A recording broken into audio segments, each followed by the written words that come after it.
as a runner, if you've ever had any kind of injury and spoken to other people about it, whether it's other runners or just anyone you know with a voice and an opinion, you'll know that the wide variety of responses that you get can be a bit overwhelming. It's really hard to decide what to do when so many people are giving you inputs that suggest different things. And yeah, since I've had this knee trouble, I've had so many people offering me advice, which is really helpful. Just benefiting from other people's experience and knowledge is one of the main advantages of kind of having a presence on the internet like my little YouTube channel. So I'm really grateful for everyone who's chimed in. But the thing that happens then is that you get so many different ideas and thoughts and things that you should be doing. You start to feel guilty for not doing them all. So that's where I'm at the moment. I mean, there's kind of an anxiety to it all, where you've got so many ideas going around in your head, and you feel like if you don't carry out the advice of everyone who's suggested something, then you're kind of ignoring them, being rude in a way, and you just can't do everything. So you end up with this kind of guilty anxiety, where you're just thinking, well, what shall I do, and am I doing it for the right reasons, or am I just trying to people please everybody? So yeah, it is a tricky situation. I've been suggested by people to go to a physio, go and see the GP, go to a chiropractor. People recommend different sources of information. Yeah, there's people telling me to take different amounts of time off. My own thoughts on the subject obviously also going around in my head at the same time as all this, and they keep changing from day to day as, you know, different thoughts and opinions and things I read and learn have an impact on it, and also how the knee's behaving at that time. I mean, a week or two back it felt pretty much back to normal. I could walk around and it just, yeah, wasn't hurting at all. Wake up every morning feeling fresh and good. But then one little bit of overexertion, trying a bit of running, and then it's hurting again. So yeah, I just don't know which advice to take next. Generally, what I have done in a bid to battle the idea that everyone's suggesting I should see a professional, and I haven't done so at this point, is I've gone online and filled in an NHS self-referral form for physical therapy, which is something my wife used successfully for some trouble she was having a while back. So I know there's somewhere nearby that you can get appointments, so I'm going to try that out. It says they'll respond within 10 days with an appointment. I've put down a couple of local treatment places that I'd be happy to travel to, and they'll just pick the one that's got the soonest appointment for me, and I can go and see them and see what they come up with. But of course that won't please everybody because it might not be the type of professional that they were recommending I go and see, but at least it's a start and it's something, and if that doesn't help, I'll move on to the next one.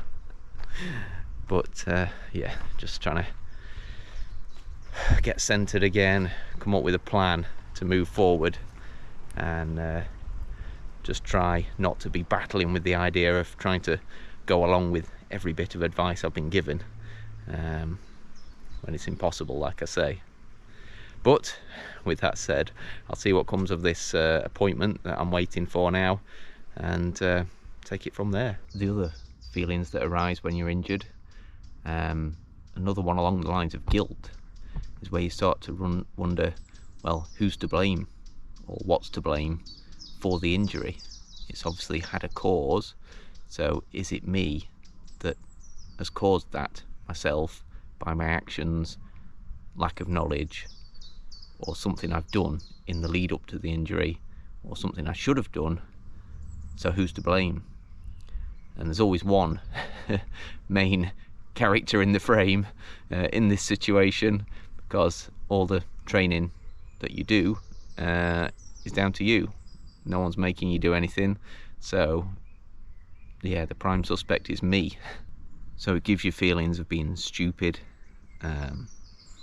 uneducated. Have you let your ego come into your training? So you're pushing too hard, aiming for goals that you aren't ready to achieve yet. You can't help but blame yourself. Were the signs that you should have noticed that this injury was on the cards? Did you ramp up the training too quickly? Rest too little? Train too hard? Race too hard? Did your ego make you do more than you should have? And do you only have yourself to blame? One thing that's been pointed out to me as well recently is that there may be more than one cause. Although racing Carsington seemed to be the main trigger, running a fast hilly half marathon. Before the race I was fine, after the race my knee was bad, but that could have just been the final piece of the puzzle, where I was pushing too hard, aiming for something that I wasn't ready for, because my training was somehow lacking. My preparation, my build-up hadn't been where it should have been to be able to cope with that kind of strain, that kind of pace on that kind of course. And all of that rings true. And yeah, that's definitely something I'm giving a lot of thought to now, trying to put in place a more sensible plan, making sure that I get to races prepared and not half prepared. Perhaps I shouldn't have done the Carsington half. It wasn't in my plans originally. If you remember back to last year, I was aiming to do a 5k, 10k, half marathon and a marathon all in succession over the course of the second half of the year. I got as far as the half marathon at the Monsell Trail, which I did while I was running with a Achilles or ankle problem. Recovered from that, but you know, it was too late to do the marathon that I had lined up. So I moved to a different race with the same race company, run through, and just, you know, that local half, Carsington, this is just the one I decided to plump for. And yeah, just went along with it in the middle of February, when I probably wouldn't have been racing at that point in the build up to the Spire Ultra. So yeah, just making poor decisions obviously contributed to me being in the wrong race at the wrong time with the wrong preparation. So yeah, lots and lots of thought going into how to make sure that this either doesn't happen again, or it's, yeah, something out of my control if it does, and I'll at least have prepared as best I can next time I'm training and racing. Looking on the positive side of things though, something good comes out of every situation, and I'm sure I'm learning a lot and being pushed to learn about things that I perhaps wouldn't have done if this injury hadn't have come along. I'm looking forward to helping out at the Spire Ultra race as a marshal, volunteer. Got quite a few jobs lined up on the day. I'll be there at the start. I've not been told exactly what my duties are yet, or been given any instruction. They're just putting the timetable together at this point. So I'll be there around the start.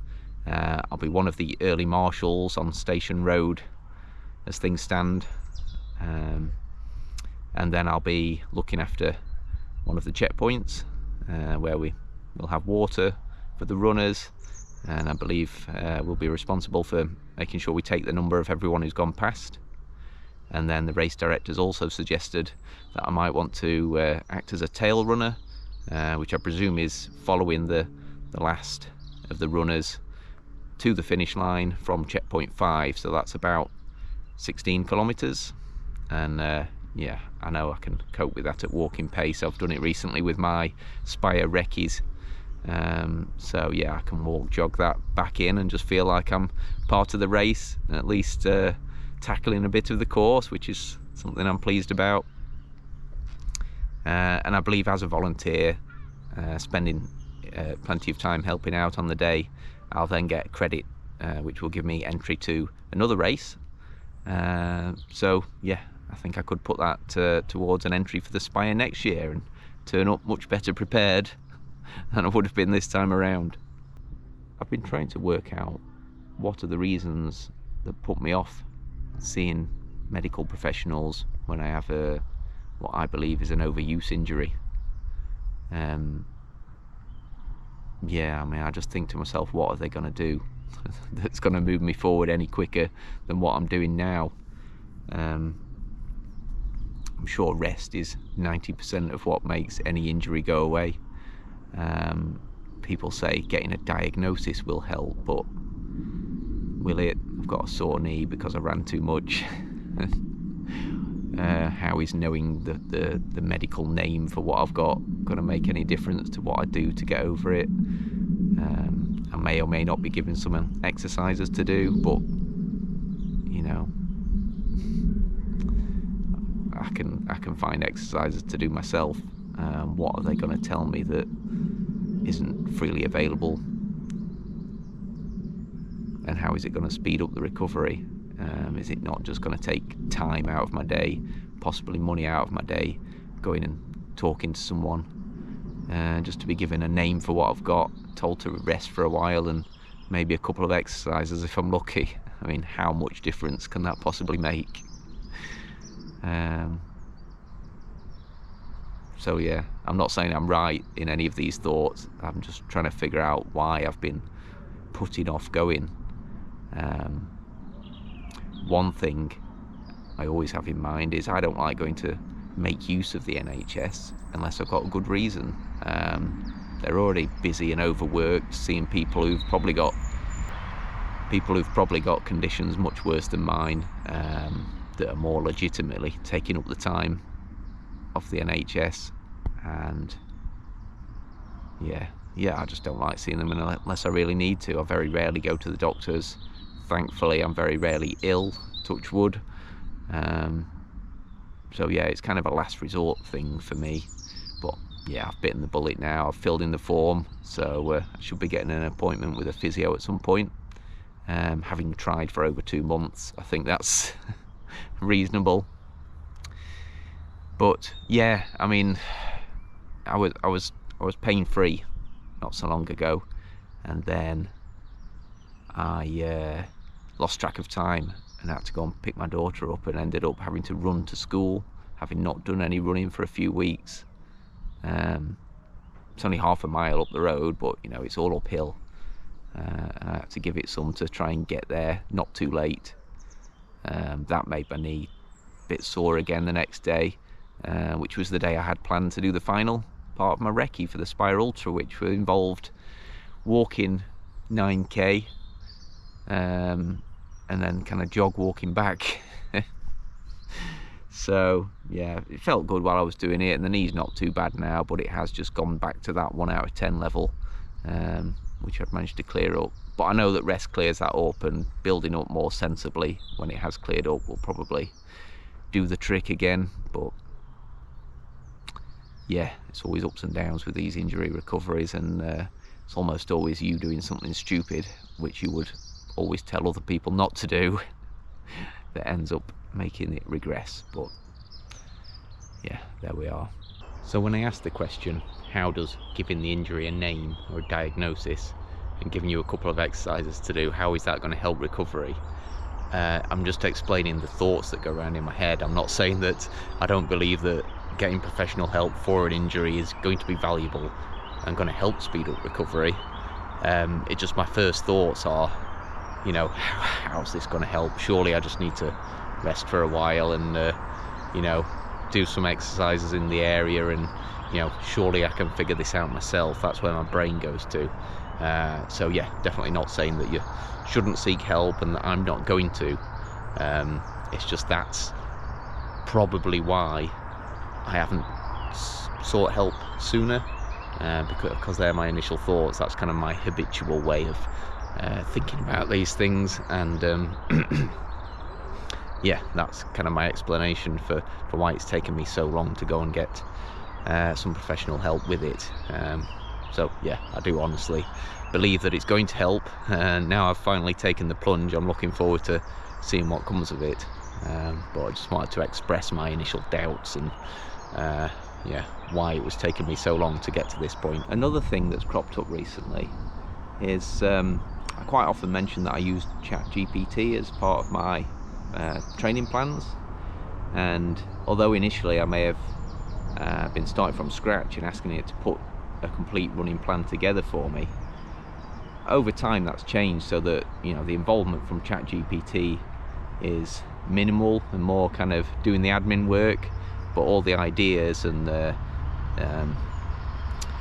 things I want to put into the plan kind of come from me, or I might ask it to give me some information and then make a decision based on that, what I want to incorporate into the plan, what I won't, what I don't. So yeah, if I want to include Zwift once a week because I'm paying for Zwift, I'm telling ChatGPT to do that. It's not recommending that that's, you know, once a week Zwift ride is the optimal way to train or anything like that. The number of times I train per week and when I train, that's all down to me. What type of strength training I want to build in and when. Again, it's all my choice. So it is, anything that's right or wrong with the plan is pretty much my fault. And yeah, ChatGPT is just really good at taking what you want to see in your plan and just laying it all out for you so that you've got something to refer back to. You don't have to manually write out, do this run on this day, do that strength training with these exercises in that day, and you know, it's just doing all the writing for you, basically laying it out and giving you something to refer back to. So yeah, at this point I'd say ChatGPT's actual input into what I do is minimal, and although I do use it as a source of inspiration and information, deciding what to do is down to me at the end of the day. So yeah, although I do mention ChatGPT, it's just there as a tool really, and me as an amateur runner, I'm putting the plan together myself. So hence, yeah, any damage it does, any failures in the plan are down to me, not the way it's getting laid out for me. So yeah, just something I wanted to mention. So I'm grateful I can still walk at the moment. Always enjoy coming up to the nature reserve to have a wander. Knee feels okay with it, and yeah, just getting some fresh air and some nice scenery always boosts the mood, keeps me going. And yeah, I enjoy walking almost as much as running, sometimes more depending what mood I'm in. So yeah, I've always got this, and at least I know the knee can handle it. So thanks for listening to me share my thoughts today, guys. I know it's been a bit rambly, but yeah, I just wanted to express all these things that have been going around in my head. It's often pretty good therapy just to say what's on your mind, get it out there, get it off your chest. And yeah, if you've any feedback for me, please feel free to put it in the comments below. I always read all the comments, and yeah, any advice or help is always gratefully received, even if sometimes I do feel a little bit overwhelmed by the variety of the responses. Yeah, it always comes down to being useful in the end. So thanks again for watching today, guys. I'll finish my walk and I'll see you soon.